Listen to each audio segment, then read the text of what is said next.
Friends, आज के इस वीडियो में हम इतिहास से जुड़े कुछ तथ्यों को देखेंगे जो आपकी परीक्षा के लिहाज से महत्वपूर्ण हैं। और ये तथ्य वो हैं जिनसे रिलेटेड सवाल आपके स्टेट पीएससी में, बैंक एसएससी में, रेलवे में, यहाँ तक कि यूपीएससी जैसी जो है प्रतिष्ठित भारत की परीक्षाओं में यहाँ से आपको सवाल देखने को मिलते हैं। तो यहाँ पर हम यूनानी रोमन लेखकों की बात करेंगे और ये वो लेखक हैं जो विभिन्न शासकों के समय समय पे उनके दरबार में आए हैं। तो कभी कभी पीसीएस जैसी परीक्षाओं में शासकों के नाम दे देते हैं और दरबार क्या कहते हैं कि उन लेखकों के नाम दे देते हैं, उनको मिलान करने के लिए दे देते हैं, जैसे टेसियस हो गए, हेरोडोटस हो गए, या कभी कभी जो है राइटर के नाम दे देते हैं और उनकी बुक दे देते हैं, या संबंधित जिस देश से उनका संबंध रहता है उनका नाम दे देते हैं। तो इससे जुड़े जो भी स्टेटमेंट हैं, जो भी तथ्य हैं, उनको यहाँ पर हम देखेंगे। यानी कि हम इतिहास की तथ्यात्मक जानकारी प्रस्तुत करते हुए परीक्षा के रूप से जो भी महत्वपूर्ण तथ्य हैं उनको देखेंगे। चलिए, पहला सवाल हम यहाँ पर देखते हैं कि एक यूनानी रोमन लेखक है टेसियस। टेसियस क्या है? ये ईरान का राजवैद्य था और इसने भारत के विषय में जो विवरण प्रस्तुत किया वो दरअसल आश्चर्यजनक कहानियों से इतना भरा हुआ है कि वह जो है ऐतिहासिक दृष्टिकोण से उस पर जो है विश्वास इतिहासकार नहीं करते हैं। तो इसलिए जो है यह विवरण अविश्वसनीय है। तो टेसियस के विषय में जानने की ज़रूरत इतना है कि टेसियस ईरान का राजवैद्य था, परंतु इन्होंने भी ऐतिहासिक विवरण प्रस्तुत किया है, लेकिन उतना ज़्यादा जो है ये विश्वसनीय नहीं है। दूसरे राइटर हैं हेरोडोटस। हेरोडोटस जो है, इन्हें इतिहास का पिता कहा जाता है, फादर ऑफ हिस्ट्री कहा जाता है। इनकी बुक है हिस्टोरिका। अब देखिए, कभी कभी मिलान करने के लिए मैंने पहले भी आपको बताया, इनकी बुक हिस्टोरिका जो है उसमें 5वीं शताब्दी बीसी के भारत फ्रांस संबंधों का जिक्र किया गया है, परंतु यह बुक में भारत फ्रांस के संबंध के साथ साथ में जो और विवरण प्रस्तुत किए गए हैं वो भी इतनी ज़्यादा अनश्रुतियों और अफवाहों पर आधारित है कि इस पर भी ऐतिहासिक दृष्टिकोण से उतना ज़्यादा विश्वास नहीं किया जाता है, यद्यपि हेरोडोटस इतिहास के फादर कहे जाते हैं। तो यहाँ पर दो बातें जानने की ज़रूरत है। हेरोडोटस इतिहास के पिता कहे जाते हैं, इनकी बुक का नाम हिस्टोरिका है। भारत फ्रांस के संबंधों का जिक्र इन्होंने अपनी पुस्तक हिस्टोरिका में किया है, जो 5वीं शताब्दी बीसी की जो है वो इवेंट मानी गई है।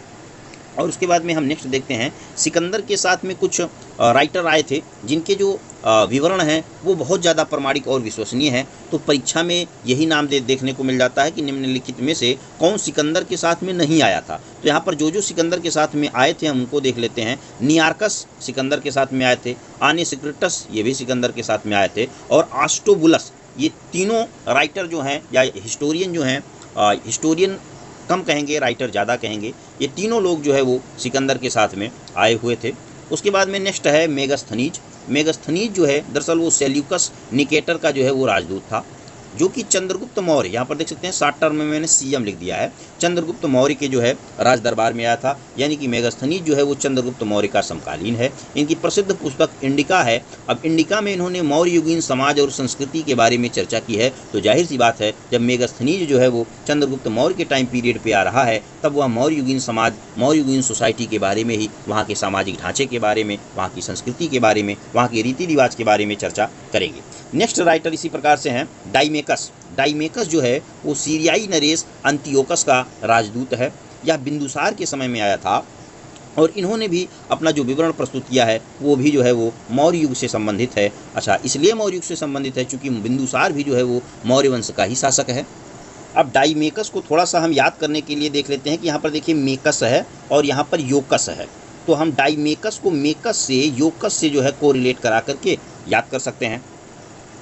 उसके बाद में एक और जो है राइटर है डायोनीसियस, जो कि अशोक के समय पे आए, मौर्य सम्राट अशोक महान जिनके बारे में कहा जाता है, उनके टाइम पीरियड पे आए, जो कि टालमी फिलाडेल्फस मिस्र नरेश थे, इनका जो है राजदूत था। ठीक है, तो ये किसके समय पे आए थे? डायोनीसियस जो है वो अशोक के समय पे आए थे और डाइमेकस जो है वो बिंदुसार के समय पे आए थे। तो यहाँ पर मैंने बताया था आपको, मेकस को हम योकस से याद कर लेंगे जो कि बिंदुसार के समय की बात है, और डायोनीसियस जो है जो कि फिलाडेल्फस का राजदूत है, ये जो है अशोक के समय पे आता है। फिर नेक्स्ट राइटर है टॉलमी, जिन्होंने भारत के भूगोल का नाम से जो है किताब लिखी, 2री शताब्दी में किताब लिखी थी।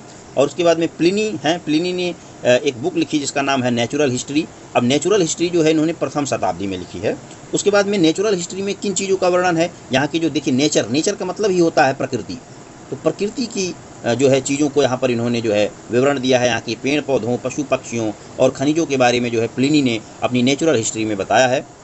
और नेक्स्ट एक बुक है पेरिप्लस ऑफ द एरिथ्रियन सी, जो कि यूपीपीसीएस जैसी परीक्षाओं में ये कई बार सवाल पूछा गया है और एमपीपीसीएस में भी पूछा गया है, बिहार में पूछा गया है, छत्तीसगढ़ में पूछा गया है। दरअसल पेरिप्लस ऑफ द एरिथ्रियन सी जो है ये एक बुक है, परंतु इसके लेखक का नाम ज्ञात नहीं है।